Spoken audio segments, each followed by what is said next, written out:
Évangile selon Marc, chapitre 4, passage 3, explication de la parabole du semeur.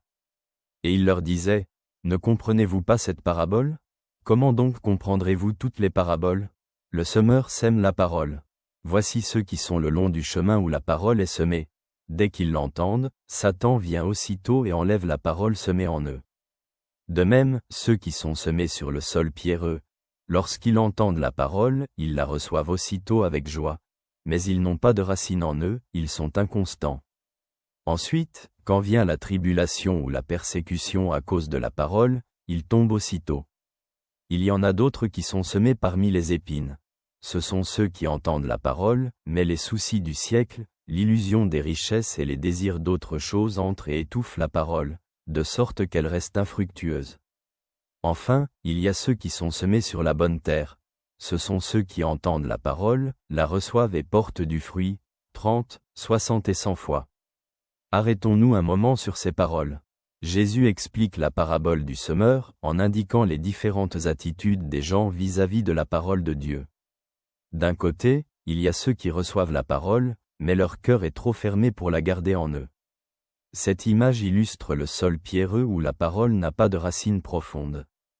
Ces personnes, bien qu'elles reçoivent initialement l'enseignement de Dieu avec joie, n'ont pas suffisamment de force intérieure pour survivre aux difficultés de la vie.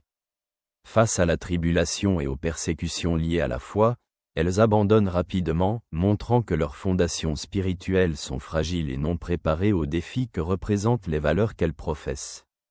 D'autres, bien qu'ils reçoivent la parole, permettent aux soucis de la vie quotidienne, aux désirs de richesse et aux plaisirs sensuels de voiler sa véritable valeur.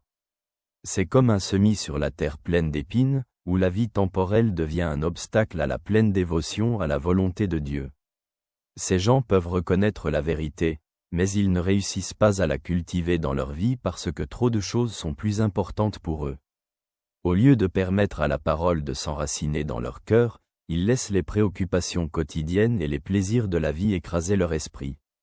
Finalement, Jésus indique ceux qui sont semés sur la bonne terre, ceux qui reçoivent la parole de Dieu avec un cœur ouvert, lui permettant de transformer leur vie. Ce sont des personnes qui non seulement écoutent, mais qui agissent aussi conformément à ce qu'elles ont entendu, portant du fruit en abondance. À travers leur vie, la présence et l'enseignement de Dieu peuvent exister dans le monde, et leur fidélité et obéissance conduisent aux véritables fruits qui bénéficient non seulement à eux-mêmes, mais aussi à tous ceux qui les entourent. Cette explication de la parabole nous offre une leçon précieuse sur l'importance de la préparation spirituelle. Elle montre que la parole de Dieu n'est pas quelque chose à entendre simplement, mais nécessite une participation active dans son accueil et sa culture dans le cœur. Pour porter du fruit, nous devons être prêts à affronter les difficultés, comprendre que vivre par la foi nécessite des sacrifices et du travail, mais cela porte abondamment les fruits sous forme de croissance spirituelle, de paix et de salut.